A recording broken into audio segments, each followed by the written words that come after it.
저는 개인적으로 설교할 때 정치 얘기하는 것을 대단히 싫어합니다.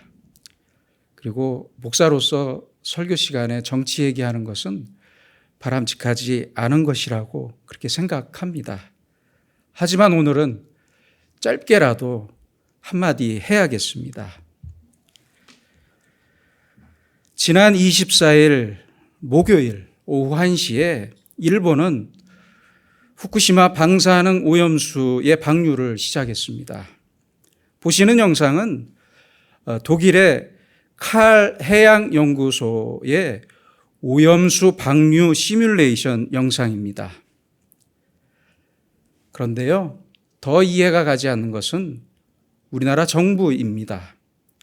그동안 우리나라 정부는 우리의 세금으로 방사능 오염수가 안전하다고 동영상까지 만들어서 홍보했고, 지금도 일본을 지지하면서 옹호하고 있습니다.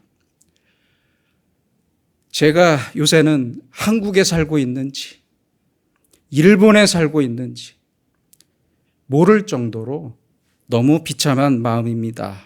문제는 우리가 아니라 우리의 후손들입니다. 지금의 정부와 방사능 오염수를 옹호하는 사람들은 모두 우리의 후손들에게 씻을 수 없는 큰 죄를 짓고 있는 것입니다.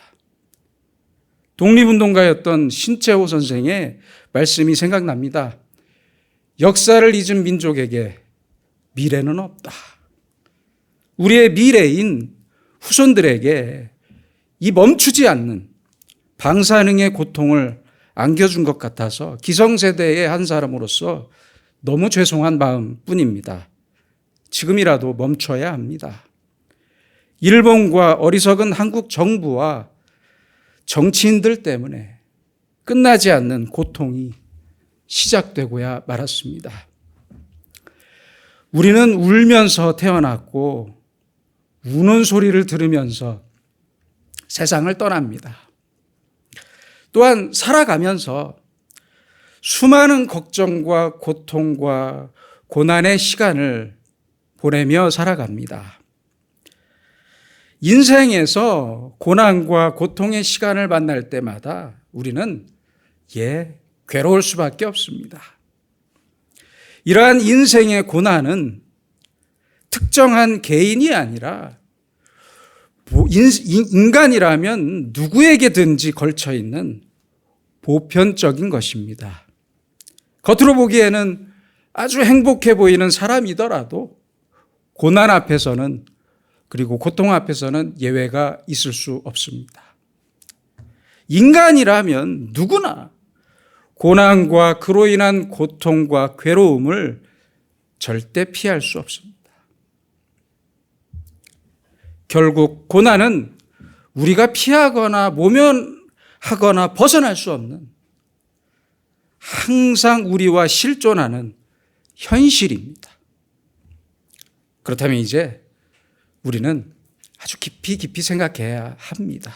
우리에게 찾아오는 이 고난의 의미가 무엇인지, 고난을 어떻게 대해야 하는지, 그리고 이 고난 끝에 어떤 결과가 있는지를 깊이 생각해야 합니다. 오늘의 성경은 그 해답을 말씀해 주고 있습니다. 먼저 고난을 세 가지의 측면에서 바라보고 있습니다. 첫째는 죄로 인한 고난입니다. 둘째는 부당하게 당하는 고난입니다. 그리고 셋째는 선을 행함으로 받는 고난입니다. 즉 자원하는 고난입니다. 먼저 첫째로 자기의 죄로 인한 고난입니다. 자기 죄로 인한 고난. 자기의 잘못과 죄로 인한 고난은 어찌 보면 아주 당연한 고난입니다. 그렇지 않습니까? 20절입니다. 죄가 있어 매를 맞고 참으면 무슨 칭찬이 있으리요? 무슨 칭찬이 있으리요? 내 죄 때문에 고난을 당하면서도 생각 없이 견디기만 하면, 그리고 회개와 반성이 없다면 그 사람은 분명히 문제가 있는 사람입니다. 내 죄 때문인 줄 알았다면 뼈아픈 반성과 회개가 있어야 합니다. 그런데 고난의 이유가 나에게 있음에도 불구하고 인정하지 않습니다. 다른 사람에게서 그 원인을 찾습니다. 사람들을 보면 그렇잖아요. 흔히들 자기 잘못은 외면하고 오히려 다른 사람에게 그 책임을 전가하려는 경향이 있습니다. 자기의 잘못을 인정하지 않습니다. 이것은 도리어 스스로를 더 괴롭게 할 뿐입니다. 내 잘못을 인정하지 않는 순간 잘못 없는 사람이 죄인이 됩니다. 그리고 거짓말과 위선으로 자기 합리화를 시작합니다. 중국의 맹자는 이런 말을 했습니다. 사람을 사랑하되 그가 나를 사랑하지 않거든 내 사랑에 부족함이 없는가 살펴보라. 나는 사랑이라고 생각하면서 사랑을 베풀었지만 그 반응이 시원치 않다면 내가 베푼 사랑에 잘못이나 부족한 것이 없는지를 우리는 항상 돌아봐야 합니다. 부모 자식 간에도 그렇습니다. 누구에게나 그렇습니다. 선지자 사무엘은 죄악에 빠진 백성들을 향한 그의 마지막 설교를 이렇게 시작했습니다. 내가 잘못한 것이 있으면 말해 주시오. 내가 누구의 소나 나귀를 빼앗았습니까? 내가 누구를 속이거나 억압하거나 뇌물을 받았습니까? 이렇게 물었습니다. 백성들의 타락을 보면서 먼저 사무엘은 자기를 돌아보고 회개하면서 백성들을 위해 기도했습니다. 우리는 잘못된 일이나 고난의 원인이 바로 나 자신에게 있는 것은 아닌지를 늘 고민하면서 반성해야 합니다. 나의 실수나 잘못이나 나의 부족함이나 미련함 때문에 고난을 당했다면 변명이나 거짓말하지 말고 오히려 하나님 앞에 감사한 마음으로 이 고난을 주신 하나님께 겸손하게 회개해야 합니다. 고난이 무섭거나 불편해서 그래서 잠깐 모면하고자 회개하자는 것이 아닙니다. 하나님, 이 고난이 나의 죄 때문이라면 그것 또한 벌이라도 달게 받겠습니다. 감사히 받겠습니다. 제가 죄인입니다. 이런 마음으로 회개해야 합니다. 당장 눈앞의 고난을 피하기 위한 조금의 거짓된 마음이라도 있다면 회개가 아닙니다. 그것은 회개가 아닙니다. 그러므로 우리는 나의 죄 때문에 당하는 고난을 통해서 나 자신을 깊이 돌아보고 아주 당연한 마음으로 그리고 감사한 마음으로 죄로 인한 나의 고난을 진실하게 받아들이고 겸손하게 회개해야 하고 그래야만 이 고난을 통해 은혜와 생명을 얻을 수 있습니다. 둘째는 부당한 고난입니다. 19절에 보시면 부당하게 고난을 받아도 하나님을 생각함으로 슬픔을 참으면 아름답다라고 말씀합니다. 여러분, 한번 생각해 봅시다. 세상에서 억울하다는 말을 가장 많이 듣는 직업이 무엇일까요? 바로 판사입니다. 판사. 다 억울하대요. 수원지방법원 성남지원에 근무하는 유영근 부장판사는 자신의 책인 우리는 왜 억울한가에서 이렇게 말합니다. 판사는 거의 매일 재판정에서 억울하다는 말을 듣습니다. 무고하고 선량한 사람만 그런 게 아니었습니다. 중범죄자도 제 나름의 사연을 털어놨습니다. 억울하지 않은 사람이 없습니다. 사람이라면 모두가 자기의 고난이 억울한 고난이다, 부당한 고난이라고 그렇게 생각합니다. 생각해 보세요.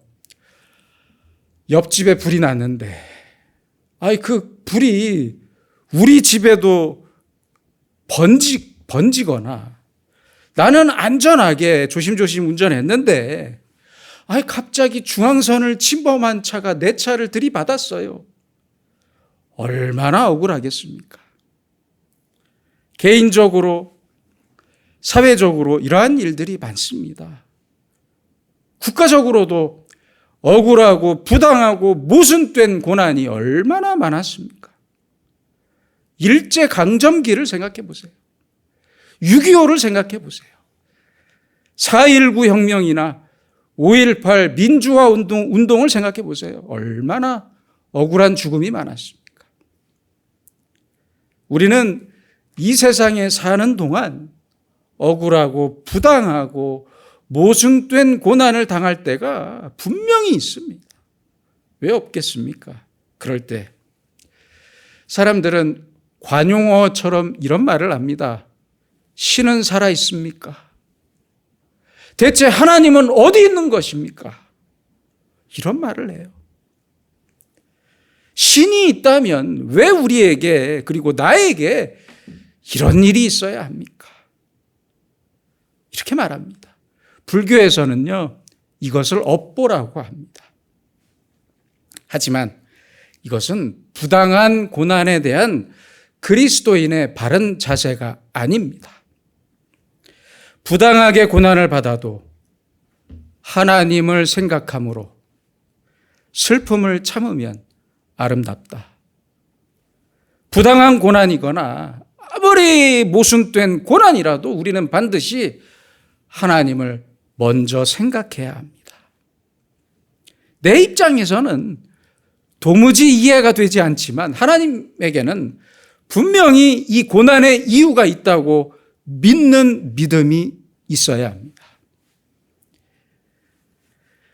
2차 세계대전 당시에 유대인들이 나치 독일에 잡혀가기 싫어서 숨어야 했습니다. 독일 쾰른의 어느 지하실 벽에서 이러한 글이 발견되었습니다. 그 지하실에 숨어 있었던 유대인들 중에 한 명이 누군지는 모릅니다. 아직까지 밝혀지지는 않았는데요. 그 벽에 손톱으로 이런 글을 적었습니다. 그리고 이 글은 마크 밀러라는 교수님의 I Believe라는 제목의 합창곡의 가사로 아주 널리 알려진 글입니다. 나는 태양이 비치지 않을 때도 태양이 있는 것을 믿는다. 나는 사랑을 느낄 수 없을 때도 사랑이 있는 것을 믿는다. 나는 하나님께서 침묵하실 때도 하나님이 살아계심을 믿는다. 이 얼마나 아름다운 글입니까? 우리는 부당하고 억울한 고난을 당할 때마다 하나님의 마음을 먼저 생각해야 합니다. 그리고 나의 고난을 아주 지극히 객관적으로 바라볼 줄 알아야 합니다. 억울한 일, 부당한 고난을 마주할 때마다 하나님을 완전히 잊어버리고 하나님을 비판하는 그러한 가벼운 믿음을 이제는 버려야 합니다. 나를 위해 배신을 당하시고 채찍에 살이 뜯기고 창에 찔리고 십자가에서 비참하게 죽으시고 나에게 생명과 구원을 주신 그 사랑에 대한, 하나님의 사랑에 대한 기쁨과 감격으로서 다시 나의 심장을 뛰게 해야 하고, 지금 내 눈앞에 닥친 부당한 고난을 이기고 극복하는 믿음이 있어야 합니다. 이 고난의 끝에 우뚝 선 사람에게는 그 누구도 알 수 없는 아주 귀하고 큰 은혜가 기다리고 있습니다. 셋째는 선을 행함으로써 받는 고난입니다. 이것은 자원적이고 의지적이고 기꺼이 받는 고난입니다. 선을 행하면 내가 고난을 받을 것을 뻔히 알아요. 모르는 게 아니에요. 그러나 그 고난을 감내하고 선을 행합니다. 우리는 흔히들 그런 말을 하잖아요. 자녀들이나 배우자 때문에 잠깐 어려움을 당하거나 혹은 이웃이나 직장 동료 때문에 고통을 당할 때 그리스도인들이 뭐라고 말해요? 자주 말하는 말 있잖아요. 내가 십자가를 지겠다. 내 십자가다. 이렇게 표현합니다. 그러나 아니에요. 그런 고난은 십자가도 아니고 선을 행하는 고난은 더더욱 아닙니다. 아니에요. 내가 행하는 선을 전제로 한 아주 자원적이고 능동적으로 받는 고난이 바로 우리의 십자가입니다. 그게 십자가예요. 세상과 악인들은 이렇게 행동하는 선을 싫어합니다. 오히려 이러한 선을 시기하고 용납하지 않습니다. 그래서 의인은 악인들에게 미움을 받을 수밖에 없고요. 악인은 악인들에게 미움을 받고 악인은 의인을 배척합니다. 그 이유가 무엇입니까? 왜냐하면 의인들의 선한 행동 때문에 악인들의 죄가 드러나기 때문입니다. 생각해 보세요. 유대인들이 예수님을 십자가에 못 박았던 이유는 사실 간단합니다. 예수님을 죄인으로 만들어서 처형시켜야만 죄인인 자신들의 죄를 가릴 수 있기 때문입니다. 그렇게 믿었기 때문입니다. 예수님을 가장 큰 극형으로 죽여야 자신들의 죄가 안 보일 것으로 생각했기 때문입니다. 그래서 예수님의 죽음 이후로 선한 그리스도인들도 모진 핍박을 받았고 고난을 당했고 죽음을 당했던 것입니다. 세상 사람들이 그리스도인을 미워하고 배척하는 또 하나의 근본적인 이유는 바로 우리가 예수님의 제자들이기 때문입니다. 요한복음 5장 18절입니다. 세상이 너희를 미워하면 너희보다 먼저 나를 미워한 줄을 알라. 예수님께서는 세상으로부터 우리보다 먼저 미움을 당하셨고 버림받으셨고 죽임을 당했습니다. 그런데 예수님의 제자인 우리들이 어떻게 아무런 고난 없이 안일하기만 바라겠습니까? 어떻게 그런 마음으로 믿음 생활을 할 수 있단 말입니까? 이제 우리의 생각을 바꿔야 합니다. 예수님의 십자가를 사랑하고 그 십자가를 나도 지기로 했다면 세상으로부터 미움을 받기로 결정하십시오. 결심합시다.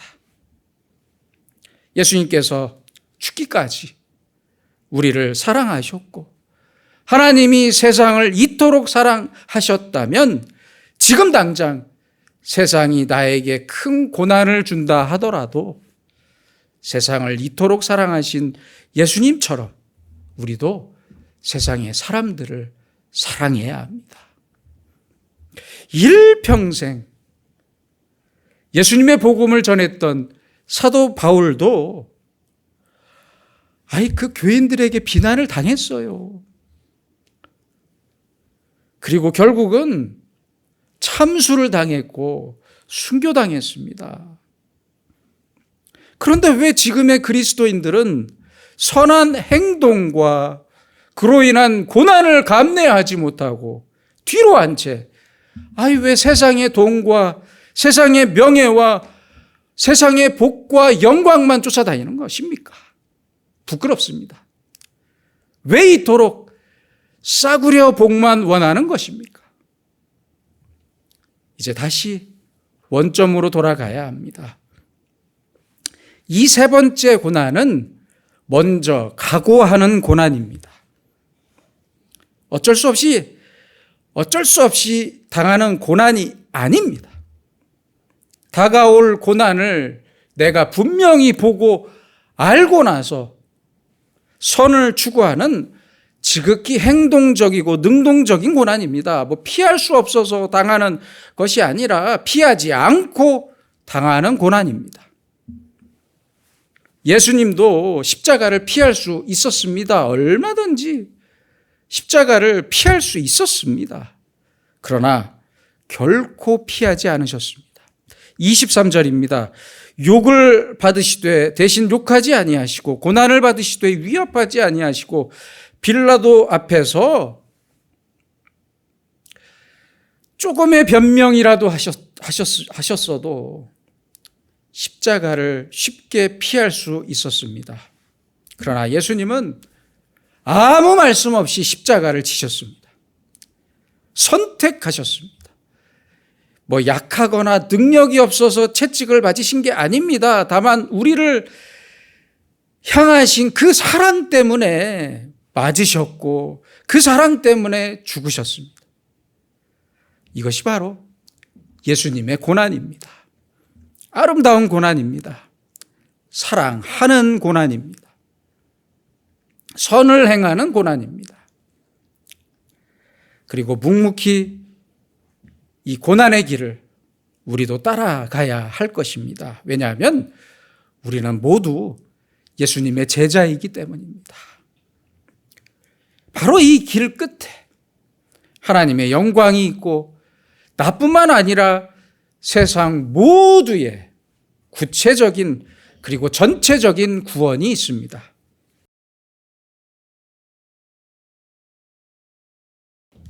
이름만 대면 여러분들도 아실 만한 아주 유명한 목사님이 있습니다. 제가 이름은 밝히지 않겠지만 이 목사님이 칠순 기념 예배를 드릴 때 실화 이야기입니다. 많은 사람들 앞에서 역시 목사인 큰아들은 아버지를 위해서 기도했고요. 둘째 아들은 아버지에게 드리는 편지를 읽었습니다. 근데 그 편지 내용이 참 감동적이었습니다. 이런 내용입니다. 우리 아버지는 당신이 설교하셨던 대로 살았습니다. 우리가 증인입니다. 그렇습니다. 저는 이 편지의 내용이 참 소름이 끼치더라고요. 목사에게 있어서 최고의 영광은 최고의 설교자라는 호칭이 아닙니다. 그게 아닙니다. 설교하는 대로 살았다. 바로 이 증언입니다. 그렇다면 우리 그리스도인에게 있어 최고의 영광은 무엇입니까? 예수님의 제자인 나도 예수님의 말씀대로 살고 예수님처럼 선을 행하고 예수님처럼 고난을 당했다는 증언입니다. 세계적인 소설가였던 C.S. 루이스는 고난에 대해서 이렇게 말했습니다. 하나님은 기쁨을 통해 속삭이시고 양심을 통해 말씀하신다. 그리고 고통을 통해 소리치신다. 어떤 것이 하나님의 목소리가 가장 크십니까? 바로 고통입니다. 고난과 고통의 순간이야말로 하나님을 내가 전인격적으로 만날 수 있는 아주 소중한 순간입니다. 21절에서 예수님께서는 우리의 본이 되셨고 우리가 뒤따라야 한다고 그렇게 말씀하고 있습니다. 예수님께서는 십자가의 고난을 친히 겪으심으로써 우리에게 본을 보여주셨습니다. 우리의 본이 되셨습니다. 그 본은 첫째로 예수님은 자신의 죄 때문에 고난을 당하지 아니하셨다는 것입니다. 둘째는 모진 고난 속에서 전혀 변명하지 않으셨다는 것이고요. 셋째는 하나님에게도 아무런 원망을 하지 않으셨다는 것입니다.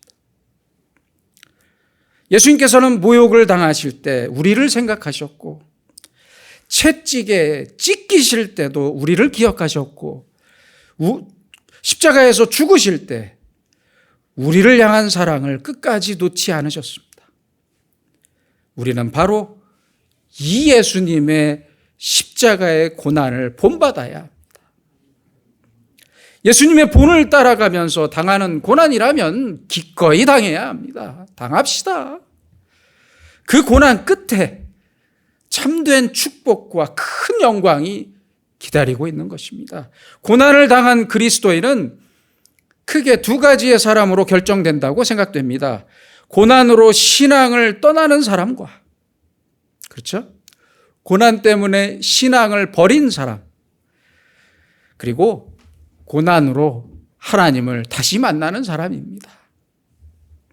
그러므로 우리는 언제나 나 자신을 반성해야 합니다. 모든 고난의 원인을 내가 지금 남에게서만 찾고 있는 것은 아닌지, 또는 남을 욕하며 저주하진 않았는지 돌아봐야 합니다. 내가 선을 행하며 당당히 당해야 하는 모든 고난 속에서 먼저 하나님의 마음을 생각합시다. 그리고 고난의 길을 당당히 걸어갑시다. 이것이 바로 예수님의 제자인 우리가 가야 할 길입니다. 그는 죄를 범하지 아니하시고 그 입에 거짓도 없으시며 욕을 당하시되 맞대어 욕하지 아니하시고 고난을 당하시되 위협하지 아니하시고 오직 공의로 심판하시는 이에게 부탁하시며 친히 나무에 달려 그 몸으로 우리 죄를 담당하셨으니 이는 우리로 죄에 대하여 죽고 의에 대하여 살게 하려 하심이라. 기도하겠습니다. 은혜로우신 아버지 하나님, 살을 찢는 채찍과 조롱과 십자가의 죽음이 바로 우리를 향하신 예수님의 크신 사랑과 은혜임을 다시 생각하며 감사를 드립니다. 모순되고 부조리한 도무지 이해할 수 없는 세상에 우리가 살고 있지만 묵묵히 욕을 당하시고 채찍 맞으시고 십자가의 길을 걸으셨던 예수님을 본받아 우리도 십자가의 길을 쫓아 당당히 고난의 길을 걸어갈 수 있는 용기와 믿음을 허락하여 주시옵소서. 약하고 넘어지기 쉬운 우리에게 날마다 강한 믿음을 허락하시고 지금의 고난을 통해 고난보다 비교할 수 없는 훨씬 더 큰 은혜와 영광에 들어가도록 은총을 내려 주시옵소서. 예수님의 이름으로 기도드립니다. 아멘.